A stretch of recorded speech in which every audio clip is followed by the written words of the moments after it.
आखाती देशाच्या युद्धाचा परिणाम लहान मोठ्या उद्योगांना देखील बसतोय। सोलापूरमधल्या महालक्ष्मी महिला पापड उद्योगाच्या माध्यमातून तयार करण्यात आलेले तब्बल 2 कोटी रुपयांचे पापड युद्धजन्य परिस्थितीमुळे गोडाऊनमध्येच पडून आहेत। रमजान महिन्यामध्ये आखाती देशातून मोठी मागणी पापडासाठी असते।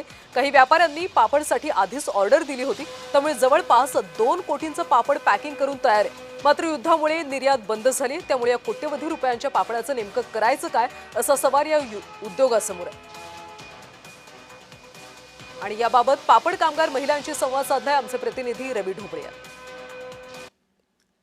गेल्या 13 ते 14 दिवसापासून आखाती देशामध्ये जे आहे ते युद्ध सुरू आहे आणि त्याचा ते फटका जो आहे तो भारताला होताना चित्र पाहत त्यातच सोलापुरात जो आहे तो मोठ्या प्रमाणात व्यावसायिकांना जो आहे तो फटका दिसतानाचं चित्र पाहायला मिळत आहे। मी सध्या सोलापुरातील महालक्ष्मी महिला पापड उद्योग या ठिकाणी आलेलो आहे। येथील जवळपास 2 कोटी रुपयाचा जो आहे तो पापड तो जागेवर पडून आहे। तो पापड जो आहे तो दुबईला एक्सपोर्ट होत होता, मात्र आखाती देशामध्ये सुरू असलेला युद्धाचा फटका जो आहे तो येथील पापड उद्योगाला पडलेला आपल्याला दिसत आहे। सध्या परिस्थिती म्हणजे काम कमी केलंय आम्ही स्वतःहून, काय की ज्या महिला इथं करते 8 घंटे करत होते त्यांना 4 घंट्यावर आणलं।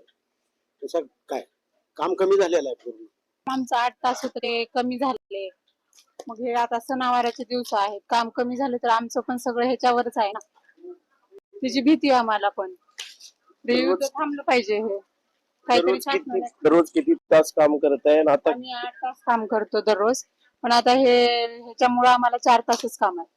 हे खरं उन्हाळ्यामध्ये जास्त प्रमाणात आम्ही कमवू शकतो, ड्युटी जास्त करतो। पण आता काय व्हायला लागलंय आमचं 8 तास ड्युटी करायची ते 4 तासावर आलं।